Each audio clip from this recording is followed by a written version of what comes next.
NTA को अभी क्या कहिएगा, ये नेवर ट्रस्टेबल एजेंसी है। बिना मतलब इसको इतनी बड़ी जिम्मेदारी दे दी गई है जी, और इसके बस का ये चीज नहीं है। कंट्रोल नहीं कर पा रहा है। लेकिन एनटीए जो कह रहा है कि हमने फुल प्रूफ तैयारी कर ली, विद्यार्थी अपनी तैयारी कर रहे थे, एनटीए अपनी तैयारी कर रहा था, एनटीए फेल हो गया, विद्यार्थी पास होने का इंतजार करते रह गए। लेकिन यह प्रोसेस चलता आ रहा है, गारंटी कोई नहीं दे रहा खान सर।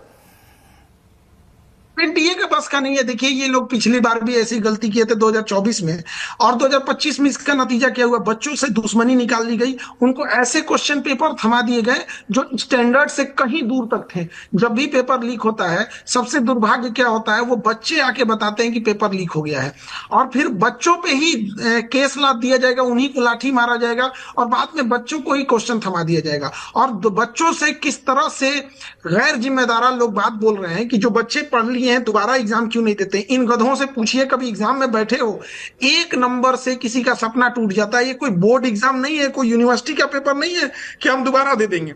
एक नंबर से, अच्छा वो एक नंबर कैसे गलती हो सकता है, ह्यूमन एरर से हो सकता है। आज बच्चा कोई गया, उसको ऑप्शन सी रंगने की जगह बाई दी वे मिस्टेक से ऑप्शन डी रंग दिया, तो उसका एक नंबर आगे पीछे हो सकता है। एक बच्चे की तकलीफ आप समझ रहे हैं कि स्टूडेंट को कितनी तकलीफ होगी। एनटीए कह रहा है कि हम दोबारा रजिस्ट्रेशन नहीं कराएंगे। तुम्हारे रजिस्ट्रेशन के लिए क्या, जो बच्चों का लॉस हुआ है, जो टाइम लॉस गया है, जो इतने दूर जाके एग्जाम दिए हैं, जो पैसे लॉस हुए, उसकी भरपाई कौन कर पाएगा। और गलती करेगी एनटीए और खामियाजा भुगतेंगे ये बच्चे। एनटीए इतनी लापरवाह है कि 3-4 दिन पहले से टेलीग्राम और फेसबुक और व्हाट्सएप सोशल मीडिया पे वो क्वेश्चन घूम रहे थे। बच्चों का कहना था कि यार ये तो ऐसे ही घूमते रहते हैं। इत्तेफाक जब पेपर में सेम टू सेम आ गया, पता चला भाई साहब ये तो 3 दिन पहले से घूम रहा है, और इन गधों को पता नहीं चल पाया था। देखिए, किसी को पकड़ना ये वैसा ही है कि किसी पेड़ की डालियों को काटिए, पत्तियों को काटिए। जब तक एनटीए के अंदर गड़बड़ी नहीं होगी तब तक पेपर नहीं लीक हो सकता है। एनटीए को नहीं बचाया जाए, एनटीए को चेंज करने की ज्यादा जरूरत है। पहले नीट कैंसिल हुआ है, उसके बाद एनटीए कैंसिल होना चाहिए, नहीं तो यह सिलसिला कंटिन्यू चलते रहेगा। बिल्कुल खान सर, यहां बात भरोसे की आपने, एक एक एक एक एक यहां पर बात कही जिसमें साफ तौर पर समझ में आ रहा, भगवान न करे कि एनटीए के भीतर का ही कोई हो। अगर एनटीए के भीतर का अगर कोई हुआ तो भरोसा बिल्कुल टूट जाएगा, क्योंकि यहां पर तो हमने रखवाली दे दी। हो ही नहीं सकता ये। अब हम लोग भी पेपर कंडक्ट कराते हैं, लाखों बच्चों का एग्जाम ले लेते हैं लोग, लेकिन आप समझिए क्वेश्चन पेपर बनने के बाद आप 100% ह्यूमन को नहीं हटा सकते हैं। जो उसके चेयरमैन होंगे, जो एग्जाम कंट्रोलर होगा, जो क्वेश्चन को ऑडिट करेगा, उसके पास क्वेश्चन जाएगा। आखिर ये चीज बाहर कैसे आई। एक बच्चे के पास एक बच्चे का अगर रिजर्वेशन कराने जाता है ट्रेन में, अगर उसका वेटिंग लिस्ट 25 आ जाता है तो अपना वेटिंग लिस्ट को कंफर्म नहीं करा पाता है। एक स्टूडेंट, एक बाहर का इंसान जो टिकट कंफर्म नहीं करा पा रहा, आपको लग रहा है कि वो क्वेश्चन पेपर लीक करा देगा बिना लोगों के मिले हुए। ये क्या हो गया कि नहीं हुआ। और ये सबसे बड़े हम बता रहे हैं, मीडिया आप लोगों से भी कहते हैं, आप लोग शब्दों का चयन समझिए। ये पेपर लीक नहीं है, लीक कराया गया। स्पष्ट बोलिए कि लीक कराया गया। ये क्या होता है कि पेपर लीक हो गया, अपने से हो गया क्या, ये कोई पानी का टंकी है कि लीक हो गया। बिल्कुल बिल्कुल सही कह रहे हैं आप। लेकिन ये एक सवाल और भी है कि क्या टेलीग्राम जिसका जिक्र आप कर रहे हैं, ये टेलीग्राम फिर क्या सरकार से बड़ा हो गया है? अभी के टाइम पर टेलीग्राम पे कोई चीज निकलवा के दिखाए थे, जितने इलीगल एक्टिविटीज हैं उसका अड्डा बन चुका है टेलीग्राम। तो उनका क्या जाएगा? कोई ग्रीवांस ऑफिसर, कोई क्या, कोई सुनवाई करने वाला नहीं है। आज क्वेश्चन पेपर लीक हो रहा है, कल को किसी बच्चियों के साथ कोई मिसबिहेव करता है, एआई एप्लीकेशन से उसके भद्दे वीडियोस तस्वीर बना के उसको ब्लैकमेल करता है, टेलीग्राम पे फैला देंगे। ये तो चीजें हैं, ये तो खैर ये तो नेशनल लेवल का मुद्दा है, एक साथ सारे बच्चों का भविष्य है। ऐसा नहीं कि टेलीग्राम पे केवल यही हो रहा है।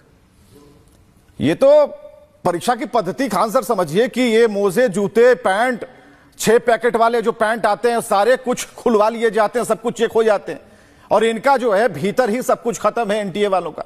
और एनटीए कह रही है कि नहीं नहीं नहीं, कोई दिक्कत नहीं है। एनटीए में किसका सिलेक्शन होगा, कौन इंसान एनटीए में जाएगा, इसका कोई क्राइटेरिया नहीं है। किसी गधे को उठा के घुसा दो एनटीए में, क्या कि तुम पेपर ले आओगे।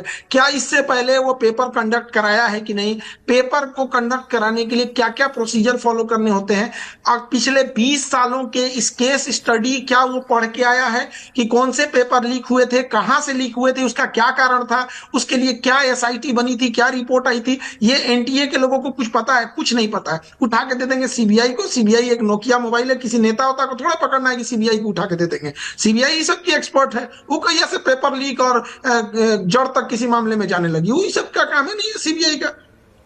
कोचिंग सीबीआई अंग्रेजों ने बनाया था, उस समय जो देश के लिए बात कर रहे थे, हमारे स्वतंत्रता सेनानी, उनको पकड़ करके फंसा देते थे लोग, उस समय दिल्ली पुलिस के अंतर्गत इसको बनाया गया। ये कहीं से पेपर लीक की, जब तक ये जांच करेगी तब तक बच्चों का एमबीबीएस कंप्लीट हो चुका रहेगा। ठीक है, आपके ही शब्दों में ये लीक कराया गया।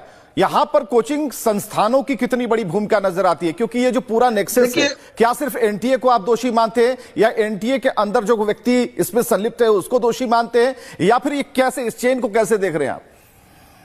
देखिए, क्वेश्चन पेपर में तो एनटीए को आप क्लीन चिट नहीं दे सकते। हाँ, ये जरूर है कि एनटीए से जब क्वेश्चन पेपर निकलेगा, या जो इसके क्वेश्चन पेपर में मेन मास्टर पॉइंट है, उसे बच्चों तक पहुंचने में बहुत बड़ा लिंक अभी के टाइम पे क्या करता है, कुछ कोचिंग वाले हैं जो धंधा बना दिए हैं, और ये जो टेलीग्राम टाइप के ग्रुप हैं, ये आराम से बच्चों के और ये सेटर के बीच में एक लिंक काम कर देते हैं, और इस पे सुप्रीम कोर्ट के जज के नेतृत्व में देना चाहिए। और ये देश में आतंकवाद जैसे बड़ी समस्या है, बच्चों के भविष्य के साथ भी है, ये भी बहुत बड़ा, इसमें एनआईए जैसी संस्थाओं को इन्वॉल्व करना चाहिए, और फांसी से नीचे कोई सजा होनी ही नहीं चाहिए इनके लोगों को। आप बताइए, आप लोग मीडिया में हैं, कितने लोगों को अभी तक सजा हुई है?